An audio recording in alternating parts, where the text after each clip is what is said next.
Well, you have done such a great job already of tucking yourself in. Yeah. Oh no. Shh. It's okay. I'm gonna help to relax you, make you feel nice and calm and cozy. How does that sound? Yeah? Okay, let me just get myself a bit more comfortable. Okay. That's better. I've got this nice, cozy dressing gown here. It's in this lovely, warm, sort of furry fabric. I know you do. You have a top-notch dressing gown yourself. Well, they are. You've got to stay nice and cozy and warm, haven't you? I think so. Especially when it's sort of cold and not that nice outside. We've got to keep ourselves warm and cozy inside. Exactly. Now I can see, let me have a little look at you. Okay. You got your pajamas on. Those are my favourite ones. They're your favourite too. Snap. I love those on you. They're very soft, and perfectly warm. Not too warm, not too cool, just right. They're like the Goldilocks of pajamas, just right. And I can smell minty freshness. So you've brushed your teeth? Good. I know you are partial to a bit of a snack before bedtime. Yeah, but it's always nice, isn't it? Go to bed with nice clean teeth. Exactly. Now, tell me, what has stopped you from drifting straight off to sleep? I'm listening.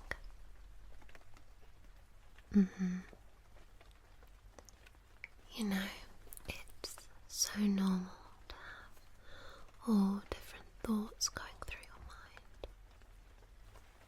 It really is. Do you know what I like to do? I actually like to read a story, but not really like a sort of very serious one. I like to read children's stories.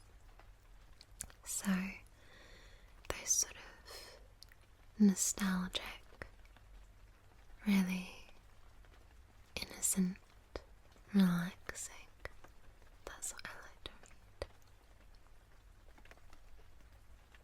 read. Yeah, you know, I always keep a copy up here. Well,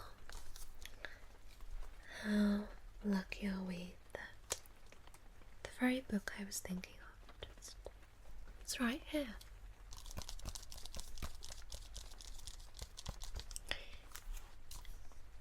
This book is so wonderful, so comforting,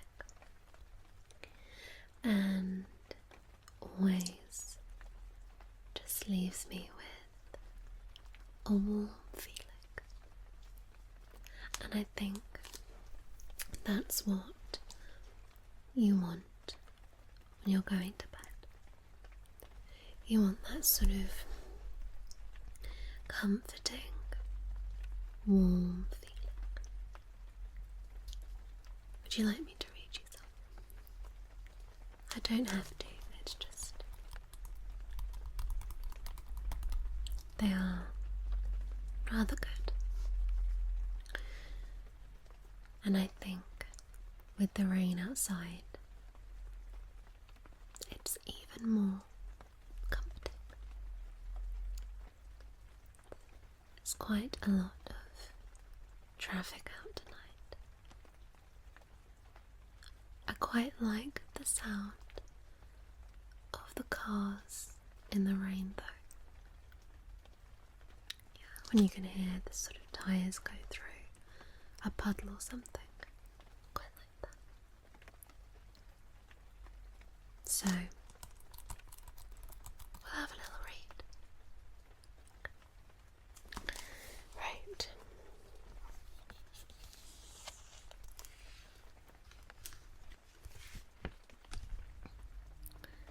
Here are 22 tales from the author Jane Izzy, starring Old Bear, Little Bear, and all their friends, each beautifully illustrated.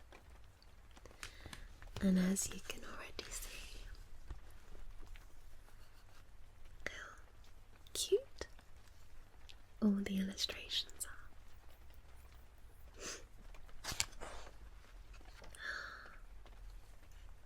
Haven't filled that in yet.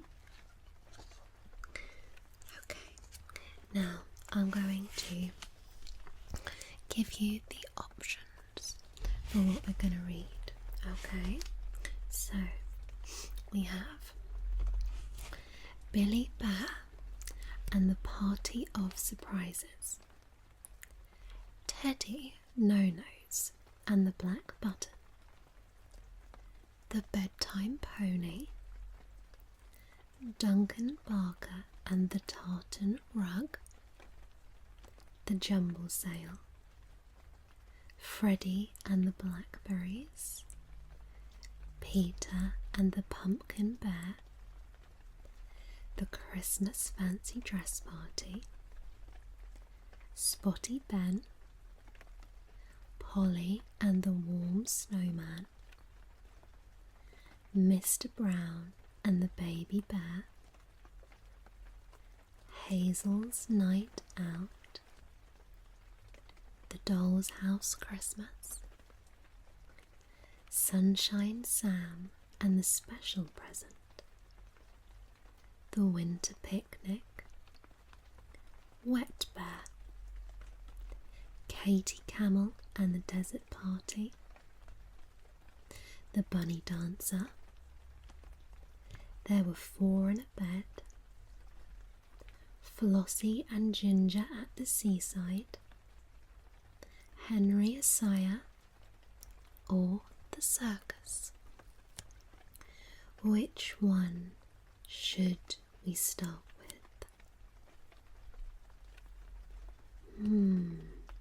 Spotty Ben. Okay. Spotty Ben. Page 56.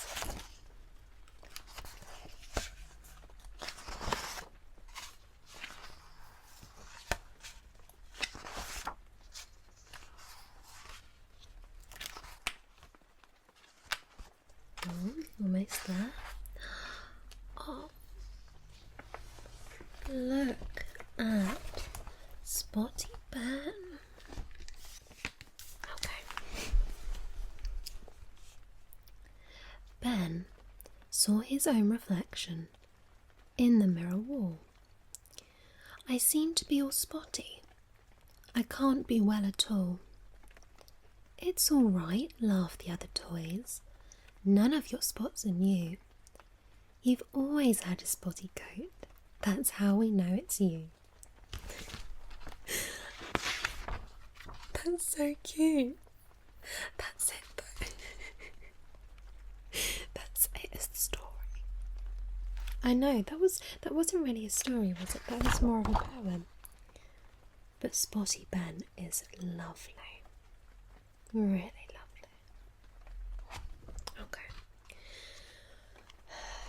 I'm going to pick the next one. Let's see. Well, this one's quite long. What's this one? Oh, we'll go for this one. Okay. Are you ready?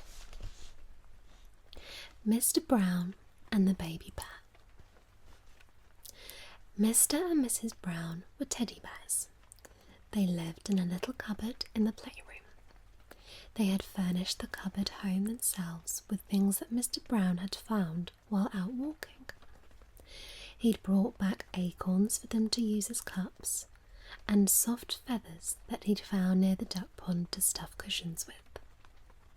He'd made mirrors from old milk bottle tops, and a broom from the twigs that he's collected.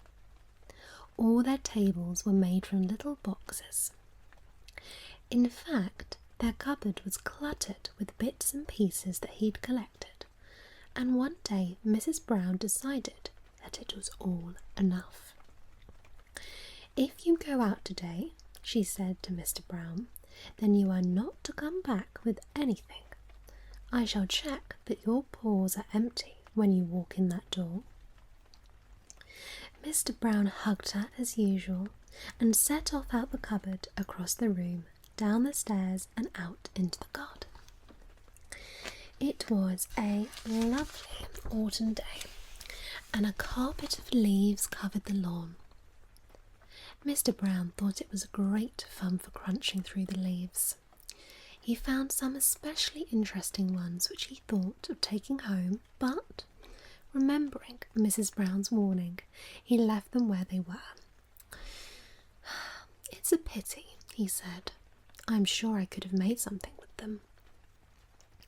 A little further down the garden he found a bright, shiny brown conker. "What a beauty," he said to himself as he bent down to polish the gleaming nut with his paw. The case it came out of must have been huge. And then he saw it, the biggest, most perfect conker case he'd ever seen. The inside was silken smooth and white and shaped like a round bottom bowl. The outside was hard and covered in prickles. "I'm sure I could put something in it," said Mr. Brown, but he remembered Mrs. Brown and sadly left it where it was. Mr. Brown continued down the garden until he came to a fence at the end. He was just about to turn and go back to the house when he saw a heap of leaves. They'd been raked up that day before and piled against the fence. Mr. Brown gazed at the heap and sighed. There was one thing he'd always wanted to do, and that was jump right in the middle of a heap of dry, crunchy autumn leaves. "Shall I?" he thought to himself, "just to see what it's like, to see whether it's soft or crunchy or bouncy. I must find out." And, looking round to make sure nobody was watching, he climbed up on the fence above the leaves. 1, 2, 3, he said out loud, and then he jumped. It was wonderful. The leaves were all crispy and they crackled softly as he sat gently down into the springy heap. And then, when he stopped sinking into the leaves, Mr. Brown heard a sound. Someone or something very near him said, "Ow." "Well, that wasn't me," said Mr. Brown. "I'm not hurt." "Well, I am," said a little muffled voice. "You're sitting on me." Mr. Brown jumped to his feet and, pushing his paw deep into the leaves, he pulled out the smallest teddy bear you've ever seen. "Goodness," said Mr. Brown, "it's Toby Small. How did you get in there?" "Somebody took me for a walk and dropped me," said Toby Small, "and then I was raked up with the leaves. I've been here all night and I'm cold and hungry." "Well, Toby," said Mr. Brown, "I shall take you back to the house this afternoon, but first I think I'd better take you to Mrs. Brown so you can have the leaves brushed out of your fur." So Mr. Brown picked up the little bear and carried him back to the house. On the way, he stopped to collect the big conga case that he'd found. He had an idea now he could use it without making Mrs. Brown cross. Mrs. Brown was waiting at the door of the cupboard when he arrived back. "Now," she said to Mr. Brown, when she saw the conga case in his paws, "take that straight back to the garden. We don't need it." "But we do," said Mr. Brown, and he put down the conga case so that Mrs. Brown could see inside it. There, lying fast asleep, in the soft, smooth white bed, was Toby Small. He was tucked up with sheets made from the brightest autumn leaves, and he was smiling happily. "Oh," said Mrs. Brown softly, "I see. You couldn't really leave him outside, could you?" And she carried the sleeping bear in his conga cot into the little cupboard house.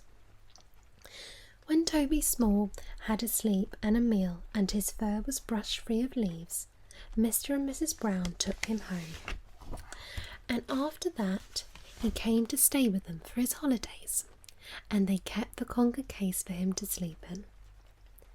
Gradually, the cupboard house became more and more cluttered with things that Mr. Brown brought home from his walks, but Mrs. Brown never complained.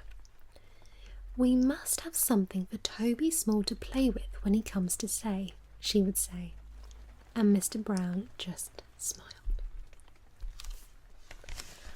Well, I think that is rather lovely. What did you think? Yeah, I can see you're already looking so much sleepier and more relaxed.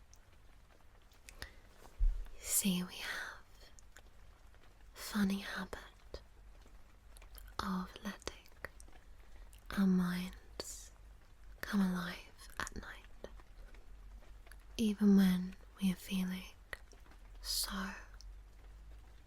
sleepy. And we want to wind down and relax, and our mind simply won't let us. Which is why it's good to distract the mind from thoughts like that. And I think a good story rather helps that. Don't you?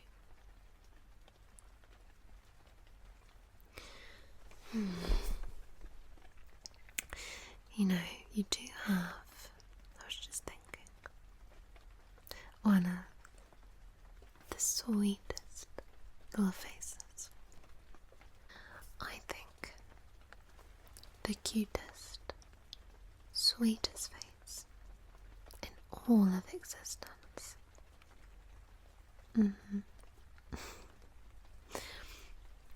I can see that you drank all your hot cocoa. Yeah, was it good? Good. Well, of course, extra whipped cream, extra sprinkles. Yes, I mean, if you're gonna do it right. I love relaxing with a nice hot drink before bed. I rather like a cup of tea. I've drunk half of this one, but this is one of my new favourite mugs. I rather like this particular series of mugs. They're by a particular maker, and they're the perfect size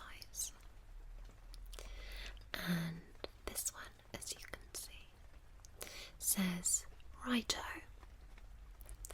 which is an exclamation of agreement, and it says English talk proper at the bottom, and then righto around here. I rather like sort of quirky words. I don't know if that's the right phrase I'm looking for, but it makes me smile anyway. Although I can feel that my tea has cooled down considerably, so I may have to go make some more shortly. Can I get you another drink? Are you sure? What about some snacks? I don't think you should have those. Well, actually, I shouldn't really have offered you snacks, because then you'll have to get up and clean your teeth. I know, that would be a bother when you're already tucked up and cozy in bed. Let me put this down.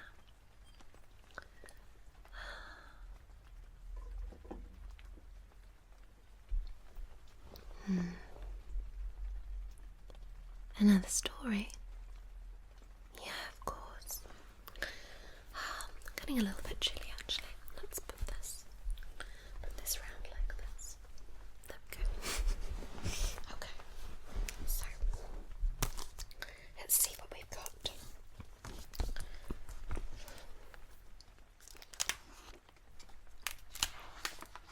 See if we can find the little sort of short one. Shall we find out why Wet Bear was so wet? I think so. Right, let me get in a good position.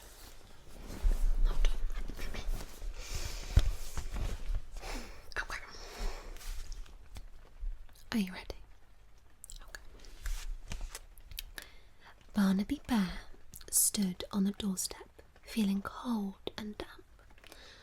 What a day to be left out in the rain. How could they have forgotten that he'd been in the garden? It just wasn't fair. He was standing there gazing out at the rain when Teddy George came into the kitchen. "Oh dear," he said. "What happened to you?" "I was out in the garden and I fell asleep," said Barnaby. "Nobody took me in when it started raining, and I'm so wet and cold. How can I get warm and dry?" "The best thing to do is to run around," said George. "That always warms you up." Barnaby Bear began to run and jump up and down the kitchen. "Like this," he puffed as he passed George for the 5th time. "Yes, that's the way," said George. But just as he said it, Dog came through a door and collided with Barnaby. They both landed in a heap. "Why are you running?" asked Dog. "To keep warm," said Barnaby. "Oh, you do better to wrap up in something," said Dog. Dog and Teddy George fetched a sheet and wrapped Barnaby up in it. "Do you feel warmer now?" they called. The sheet had been a rather large one, and they couldn't actually see Barnaby anymore. "I feel warmer," came the muffled reply, "but I can't see where I'm going." And he staggered across the room, trying not to trip over his feet. Hearing all the muffled voices, Little Bear came trotting in through the door. He shrieked when he saw a lumpy, flapping sheet staggering across the room towards him. "A ghost! A ghost!" he cried, and rushed to hide behind Teddy George. "No, it's all right," called the ghost. "It's only me, Barnaby. I'm trying to wrap up and keep warm. I got wet in the garden." Why don't you just jump up and down, said Little Bear, but not dressed up as a ghost, he added. All right, said Barnaby, throwing off the sheet and jumping up and down. You're right, I am getting warmer, but I can't keep doing this till my fur's dry. No, said Teddy George, you can't. You're making the plates rattle. I tell you what, I saw a hot water bottle at the back of the cupboard one day. I could fill it up with warm water from the tap. That will warm you up. Teddy George rummaged about and found the old hot water bottle. He took it to the tap and filled it with warm water. There, he said to Barnaby, feel that. A happy smile spread across Barnaby's face as he hugged the warm hot water bottle close to his fur. Oh, it's lovely, he said. Thank you, Teddy George. Then the smile slowly left his face. George, he said, slowly and thoughtfully, I think I know why nobody uses this hot water bottle anymore. It leaks. He carefully laid the hot water bottle on the ground and looked at his fur. It was wetter than ever, warm and wet this time. Oh no, chorused the others. Newspaper, said George. That's what we need. Dog rushed off and returned with the newspaper. Now, said George, opening up the newspaper, you lie on that, Barnaby, and we'll roll you up in it. Newspaper keeps you warm and dry. With the help of the others, Teddy George rolled up Barnaby in the newspaper until he looked like a sausage roll. Now what? Said Barnaby, with only his head sticking out of the newspaper roll. Now we wait, said Teddy George, sitting down. You can't leave me like this, wailed Barnaby. We'll let you out when it's dry, said Dog. But I want to get out now, said Barnaby, rolling around the floor like a cross-rolling pin. He tripped Little Bear up, and then Dog, and then they all bumped into George. Soon there was a giant heap of toys in the middle of the floor.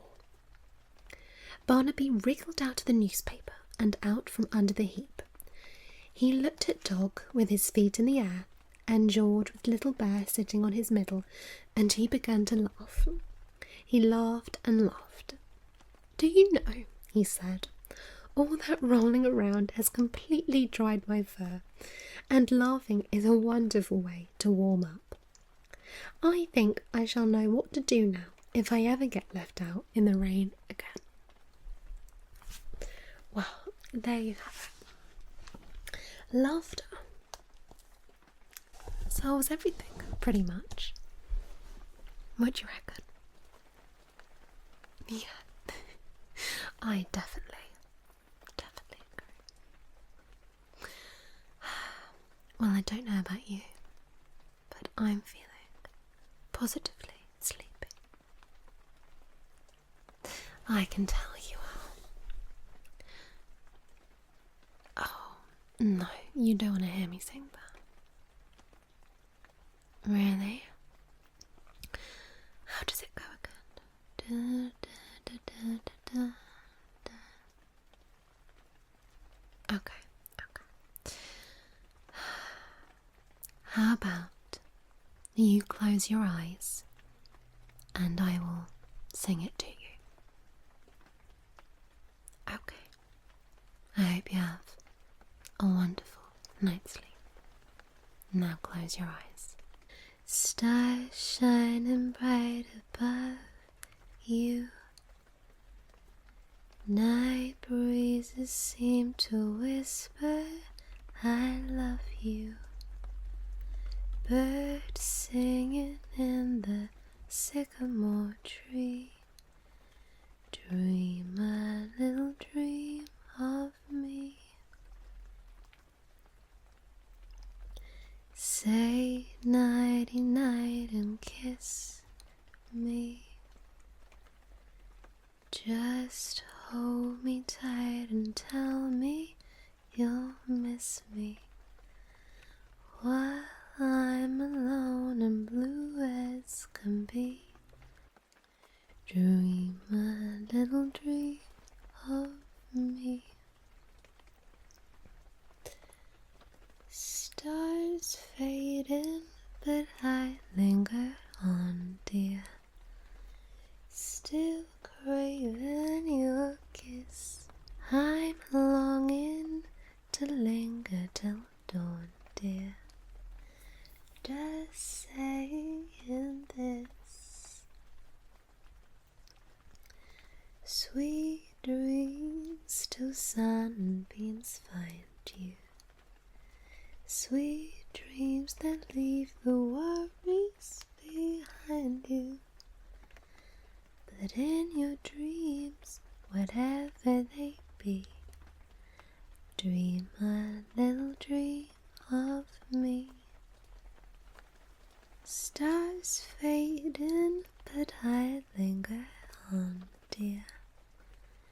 Still craving your kiss.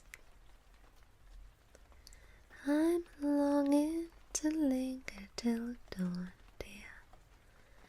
Just saying this. Sweet dreams till sunbeams find you. Sweet dreams that leave your worries behind you. But in your dreams, whatever they be, dream a little dream of me.